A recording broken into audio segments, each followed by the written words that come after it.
चरित्र ते उच्चारावे केले देवे गोकुळी. देवाने म्हणजे श्रीकृष्णाने गोकुळामध्ये ज्या लीला केल्या, जे चरित्र केले, त्याचा उच्चार करावा असा दंडक आहे. मग श्रीकृष्णाने गोकुळामध्ये कोणत्या अवस्थेमध्ये काय काय चरित्र केले सांगणारा अभंग मी सेवेकरता निवडलेला आहे. त्या अभंगाच्या पहिल्या चरणामध्ये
नारायणी परांगता बोध निराकृत आहे.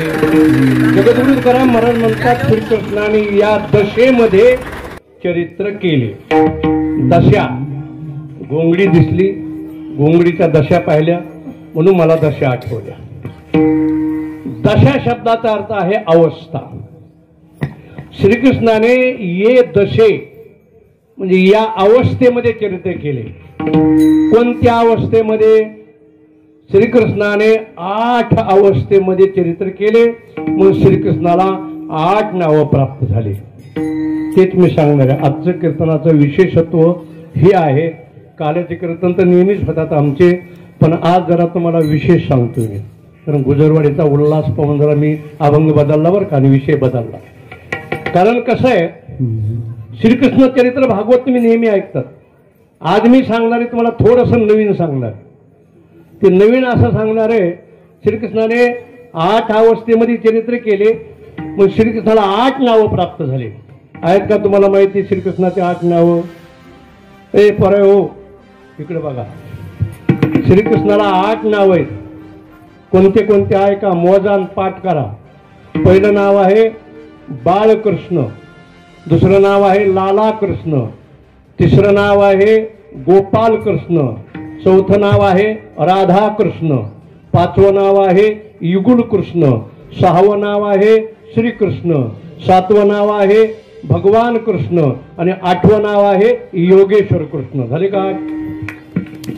हे 8 नावं श्रीकृष्णाचे आहेत आणि तेवढ्या 8 नावाचंच वर्णन करणारे कीर्तन आवरणार. म्हणजे लवकर नाही आवरणार, भरपूर कीर्तन करणार. तुम्ही काळजी करू नका. किती? 3 वाजेपर्यंत काय हरकत नाही. विठाला विठाला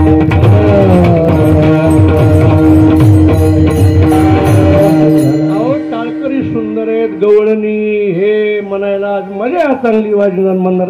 फक्त पंखा लावला तर बरं होईल बाबा. लक्ष द्या, आता लक्ष द्या. 8 नावं प्राप्त झाली. कार्यपरत्वे नावं प्राप्त होतात. तर मला सांगा, स्त्री एकच आहे. स्त्री बरोबर आहे ना? स्त्री एकच आहे. तिला कुणी म्हणतं मावशी, कुणी म्हणतं मामी, कुणी म्हणतं काकी, कुणी म्हणतं ताई, कुणी म्हणतं आई, कुणी म्हणतं होय ग. होय ग कळालं का? आपल्याकडची भाषा ही खेड्यातली होय ग. शहरमध्ये विचारलो, मी गेलो एका ठिकाणी मुंबईला आणि तिथं गेलो, मला मोठा बंगला हे गेलो. तिथं बसलो कॉटवर. म्हणला कुसुम पाणी आण बरं. आली ती कुसुम पाणी घेऊन. मी विचारलं का रे, थोरली बहीण का धाकटी? त्यांचं माझं तोंडच दाबलं.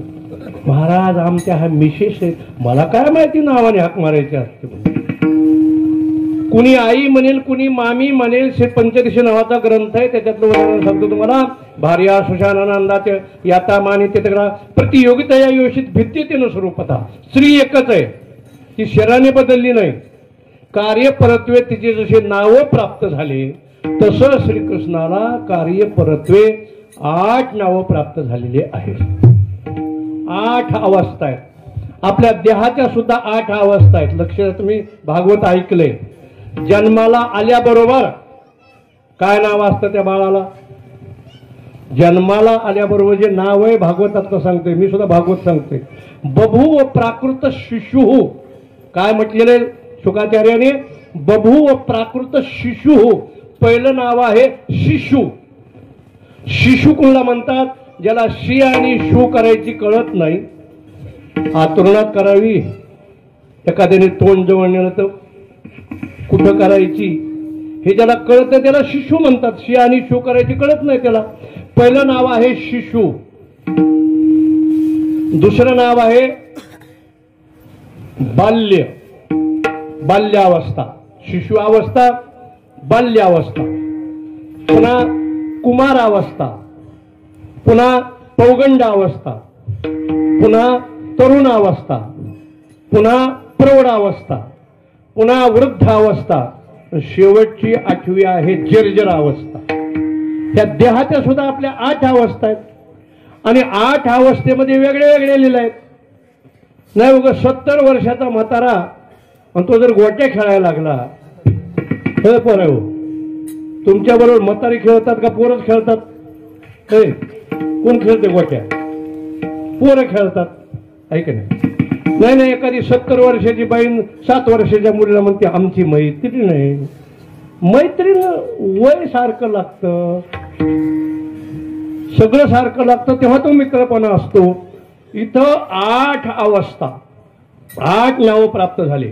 आपल्या शरीराचे 8 अवस्था मी सांगितल्या. तसं श्रीकृष्णाने सुद्धा 8 अवस्थेमध्ये चरित्र केलंय, म्हणून त्याला 8 नावं प्राप्त झाले. पहिलं नाव आहे, लक्षात ठेवा, प्रसाद देण्याचा अधिकार फक्त देवाला आणि संतांना आहे. देवाकडून संताकडून येतो त्याला म्हणतात प्रसाद, पाहुण्याकडून येते त्याला म्हणतात भेट, आणि पुढाऱ्याकडून येतं त्याला म्हणतात नुसतं आश्वासन. अनुभव आहे तुम्हाला. म्हणून देवाकडून पाहुण्याकडून येतो तो प्रसाद असतो, प्रसाद देतो. देण्याचा अधिकार कोणाला नाही, प्रसाद. लक्षात ठेवा. आता देण्याकरता अधिकार लागतो, तसं घेण्याकरता अधिकार लागतो. कोणी वारे अधिकारी,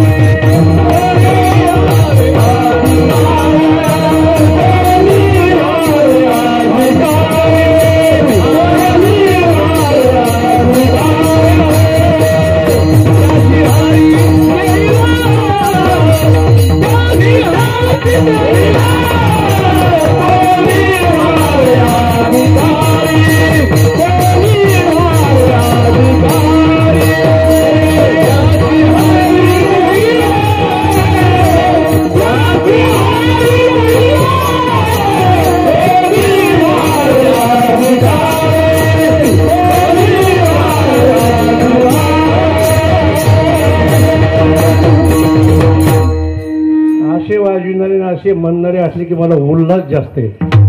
घोर नाही 1:30 वाजेपर्यंत, काळजी करू नका. चांगले वाजणारे चांगले गाणारे असल्यावर, आणि यांचा चान्स न घेणारा कीर्तनकारच वेळा म्हणत असतो.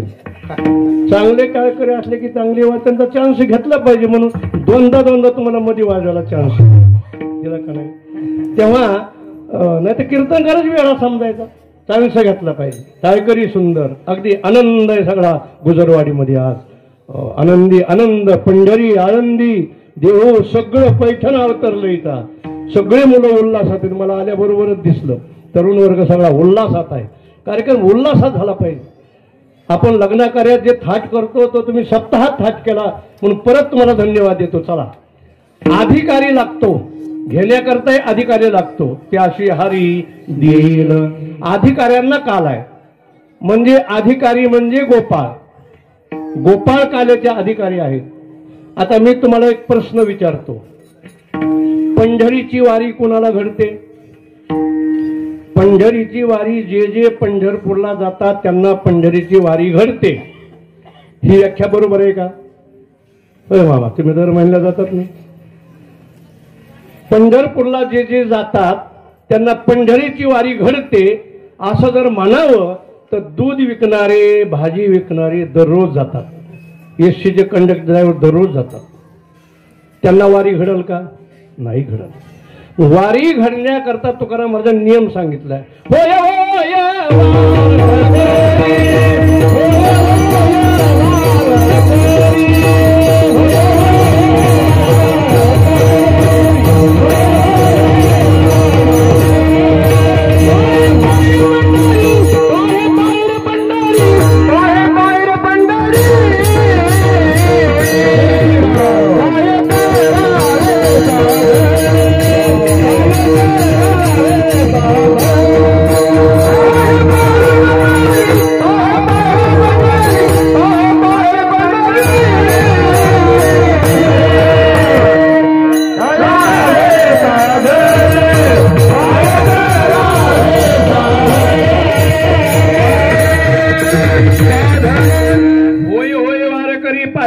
पंढरी, वारकरी हो आणि पंढरपूरला जा.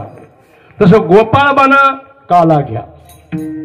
काला सर्वांना मिळत नाही, लक्षात ठेवा. प्रसाद सर्वांना मिळत नाही, लाह्या सर्वांना मिळतील. माझ्या बोलण्याचा अर्थ जाणून घ्या.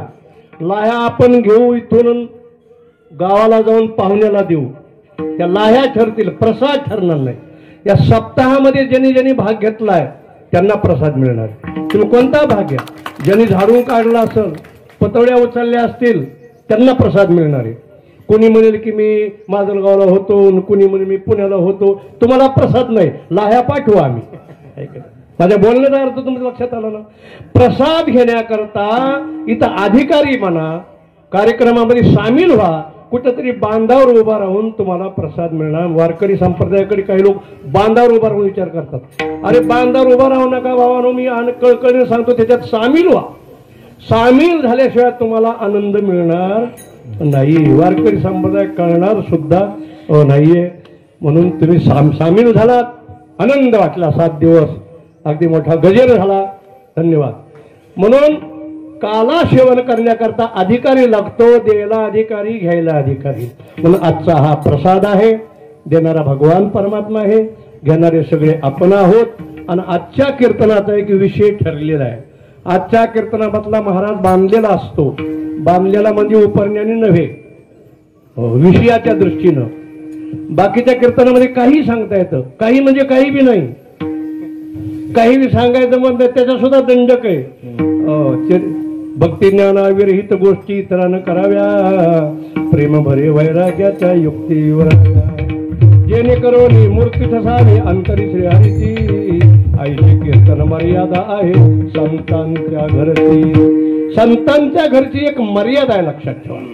आपल्याला चिवमवच्या गोष्टी ऐकायला टीव्ही आहे, मोबाईल आहे, काहीही आहे, गोष्टीचे पुस्तकं आहेत. मग कीर्तन संस्था कशा करता, सप्ताह कशा करता, भक्ती ज्ञाना विरहित गोष्टी इतरांना कराव्या. कीर्तनकाराने श्रोत्याच्या अंतकरणामध्ये भक्ती निर्माण झाली पाहिजे, ज्ञान निर्माण झालं पाहिजे, वैराग्य निर्माण झालं पाहिजे, भगवंताची मूर्ती अंतकरणामध्ये ठसली पाहिजे. श्रोत्याच्या अंतकरणात ठसल्याकरता कीर्तनकाराच्या अंतकरणात पाहिजे. कीर्तनकाराचं मन कुणकं तरी भरकटत असेल, तो काय श्रोत्यांना उपदेश करणार आहे? म्हणून काल्याचा अधिकारी जसा आहे तसा देणारा अधिकारी आहे. म्हणून आजच्या कीर्तनाचा महाराज बांधलेला आहे विषयाच्या दृष्टीने. आजच्या दिवशी फक्त गोकुळामध्ये भगवंताने जे चरित्र, तुम्हाला वाटलं आता ज्ञानेश्वर माऊली घेतेच काय की आता शिक विठोर रुक्माई, अजून कृष्णाच्या लीला सांगायच्या, चरित्र सांगायचंय, काला करायचा आणि कीर्तन आवरायचे. तुम्ही जर म्हटलात तुमची परवानगी असेल तर पुढे लांबितो, नसता एकच श्लोक सांगतो, सगळं चरित्र आलंय श्रीकृष्णाचं. आदौ देवकी देव गर्भजननम गोपी गृहवर्धनम माया पूतन जीवितापहननम गोवर्धनोद्धारणम. भगवान परमात्म्याचा मथुरेचा अवतार झाला, गोकुळामध्ये आले. इथं वैशिष्ट्य आहे कृष्ण चरित्राचं. गोकुळाचे लोक आणायला गेले नव्हते, पण होऊन आले. काय केलं असेल लोकांनी? म्हणून आल्यानंतर लहानपणी लहान लहान लीला केल्या, पुढं चोरी कर्म केलं. ह्याच्यावर काही लोक अपवाद घेतात. असा कसा तुमचा देव आहे तो चोरी करतो, तुमचा देव चोर आहे का? आम्ही म्हणतो हा, पण काय चोरलं हे महत्वाचं आहे. चोरी करण्याचे कारण आहे का? एक समाजकारण, धर्मकारण आणि राजकारण, तिन्ही कारण आहेत. धर्मकारण कोणतं आहे? ज्यांनी कमवलं त्याला खायला मिळायला पाहिजे, हा धर्म आहे की नाही बोला. शेतकरी कमवतात, शेतकऱ्याला योग्य मोबदला मिळतोय का? हा अधर्म आहे. हा शेतकऱ्यावर अधर्म चाललेला आहे. मी सुद्धा शेतकरी म्हणून बोलतो. शेतकऱ्यावर अधर्म चाललेला आहे म्हणून भगवंतांनी चोरी केली. भाजीपेला पाला पिकवायचा शेतकऱ्यांनी आणि मजा मारायची, जास्त पगार आहे 2-2 लाख रुपये त्यांनी, ह्यांनी आपलं किडके वांगे खायचे. शेतकऱ्याला बी अशी सवय हो, चांगलं चांगलं पिठाला गोंडाळ गोंडाळ धान्य घरी, किडके वांगे घरी, चांगलं चांगलं दूध कुणाला? डेअरीला. आणि या पोऱ्याला ढेरीला काहीच नाही, नुसतं पाणी वाटायचं. घ्या पोऱ्यावर दूध, चांगलं खाऊ घालायला करायला. ज्यांनी चांगलं कमवलं त्यांनी चांगलं खायला पाहिजे, हा धर्म आहे. म्हणून ते काय होऊ लागलं, दही दूध विकायला लागलं, असं मथुरेत सगळं. म्हणून चोरी केली एक कारण. दुसरं कारण समाज व्यवस्था बिघडायला लागली. ज्यांनी जितके कष्ट केले तेवढा मोबदला जर मिळाला तर समाज व्यवस्था बिघडत नाही. बरोबर आहे की नाही? समाज व्यवस्था बिघडायला लागली त्याच्यामुळं.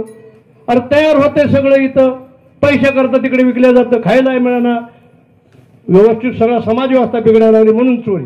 आणि तिसरं मुख्य कारण आहे राजकारण. श्रीकृष्णासारखा राजकारणी कुणीच नाही. कारण काय होऊ लागलं, सगळं दही दूध तिथं मथुरेतले लोक खायला लागले. तिथं सगळे आपले शत्रू आहेत, दैत्य आहेत. कोणता असा पुढारी सांगा बरं आपले मत स्वइच्छेने दुसऱ्याला देईल म्हणून? देईल का कोणी आपले मत दुसऱ्याला? दुसऱ्याची हिसकाटून घेईल. हे एक कारण आहे चोरी करण्याचं. असे अनेक कारण सांगता येतील मला. याप्रमाणे मग चोरी केली दह्या दुधाची, खोड्या केल्या थोड्या, दाढीवेणीची गाठ, मुंगूस सोडलं मधी. आता हे सांगायला मला वेळच नाही. असला तुमची परवानगी तर मग काय नाही, चलू देतो. इथून पुढे तर खरी मजा आहे कार्याच्या करताना. हो, एक गवळण म्हणली, कृष्णा माझ्या घरी येऊनच बघ, तुला असा चिमटा घेते, असं रक्त काढते. कृष्ण म्हणजे तुमच्याच घरी. काय केलं कृष्णाने? एक मुंगूस घेतलं, सोडलं दोघांच्या मध्ये. ते लागलं बोच करायला, चिमटे काढायला. घाबरले दोघही. मुंगूस पळालं, बोबडी वळाली, भूत भूत भूत भूत भूत. तो मला अगं भूत नाही, हे सुमुंग आहे सुमुंग. ती म्हणली नाही नाही घुमूस आहे घुमूस. बोबडी वळ मुंगूस म्हणतात आहे ना दोघाला. आम्ही असता माझं घरी मुंगूस घेऊन आला करी, सोडले दोघा भेतरी त्या मा बोचकारी हो. एक म्हणली येऊन बघ तुला मी बांधूनच टाकते. बरं म्हणा काकू तुमच्याच घरी गेला, दही दूध खाल्लं, त्या दाढीची आणि वेणीची गाठच मारली.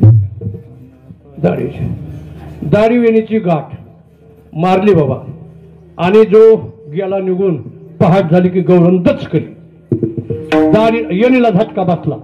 ती म्हणली ओ तिकडे काकडा चाललाय, तुम्ही माझी वेणी वाढायला लागलात. तो म्हणतो माझी दाढी का वडली? मी कशाला वडली? पाहते तर दाढी वेणीची गाठ, दाढीची वेण गाठ वडली. आता काय करायचं? म्हणजे सोडा सुटाना. म्हणजे जाळा, देव्याखाली धरली तरी जाळाना. म्हणजे कापा. ती म्हणजे माझी सौभाग्यवतीचे केस आहेत, तुमच्या दाढी कोण कापा.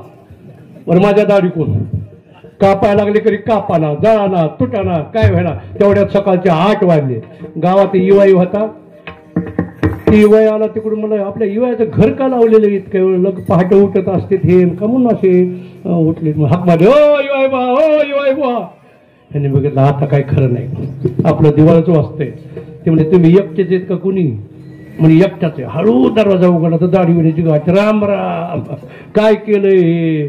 झालंय बाबा म्हणले. आता हे कृष्णाला काय बोलला होतात का? म्हणजे हो बांधीन म्हणलं होतं, ते त्याचंच काम आहे म्हणे. आता हे कृष्णाने तिकडे काय केलं माहिती का? एका वाट्यावर येऊन बसला. पोऱ्या सांगले पोऱ्या त्या घरातून सोंग येणार आहे, सोंग. पोऱ्याला सोंग म्हणले होतं, बघायचंच काम नाही. मग सगळे पोरं गोळा झाले गावातले. कृष्ण बसलाय पाय हलवीत आपला. आता काय नाही, कृष्णाकडे जावं लागलं. असंच त्याला नाईलाज आहे बा म्हणले. मग निघाले. गवळण होती 11 फूट उंचीची, गोपाळ आता 5 फूट उंचीचा. गवळणी नुसती अशी गिरकी मारली की गवळण गरगर गिरक्या मारी, गवळी वरवर दाढी धरली. ते लाला महाराज होते म्हणतात, भगवान बाबा बरोबर ते म्हणायचे. लय गमतीनं सांगायची ही गोष्ट, जाऊ द्या. निघाले मग ती गवळण पुढी गवळी माग. पोरं म्हणले दारी वेणी जिंदाबाद, दारी वेणी जिंदाबाद. घोषणा सगळ्या सुरू झाल्या. लोक गोळा झाले, लोक गच्चीमध्ये. हे नवरदेव नवरी, नवरदेव नवरी. म्हणजे नाही बा, नवरदेव पुढे असतो, इथं नवरी पुढे. काय खरं नाही म्हणले बा. कृष्णाने जवळ येऊ दिलं, उठला लगेच. कृष्णा थांब थांब थांब थांब. मला चावडीवर बोलले नंदबाबांनी, त्यांना गरज असली तर या म्हणावं तिथं, बर का. मग गेले त्या ठिकाणी. इथं भीमसिंह बाबा एक गवळण म्हणायचे सुंदर, बर का. मला आठवण झाली. हात जोडले गवळणीनं. कृष्णा लाज रखो मेरी प्रभुजी, लाज रखो मेरी प्रभुजी, लाज रखो मेरी प्रभुजी, लाज रखो मेरी. तुम तो गोवर्धन धारी प्रभुजी, लाज रखो मेरी प्रभुजी, लाज रखो मेरी प्रभुजी, लाज रखो मेरी प्रभुजी, लाज रखो मेरी, लाज रखो मेरी प्रभुजी, लाज रखो मेरी प्रभुजी, लाज रखो मेरी प्रभुजी, लाज रखो मेरी.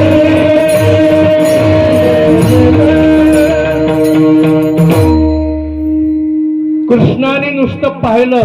लक्ष द्या, भगवंताच्या दर्शनाने 5 फलपदरामध्ये पडतात. ग्रंथीभेद, संशयछेद, कर्मक्षय, मृत्यूल्लंघन, शोकतरण. चला,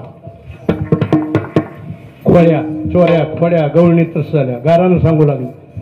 यशोदेने सांगितलं, कृष्णा गायी घे, रानामध्ये जा, काय हरकत नाही. कृष्णाने गायी सोडल्या, रानामध्ये गेल्या. गायीनं चारा खाल्ला, पाणी पिल्या, झाडाखाली बसल्या, थोडे खेळ खेळले. हम हमारे पोरा, हम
पहिल्यासारखा आवाज निघा नाही. आता पोरं गोपाळ भुकेरली. आता आवरावर लागतोय. खेळ नाना प्रकारचे. क्रिकेट, क्रिकेट आवडते का तुला पोरा? क्रिकेट, हा त्या मध्ये आवडत तुला. क्रिकेट, क्रिकेट आवडतंय ना खेळायला? हा, टीव्ही मध्ये जर लागला ना क्रिकेट, सगळेच बघत आहेत. लहान लहान लेकरं, म्हातारे माणसंही बघत आहेत, आमचे टाळकरी बघत आहेत, महाराज लोकही बघत आहेत, महिला मंडळ सुद्धा.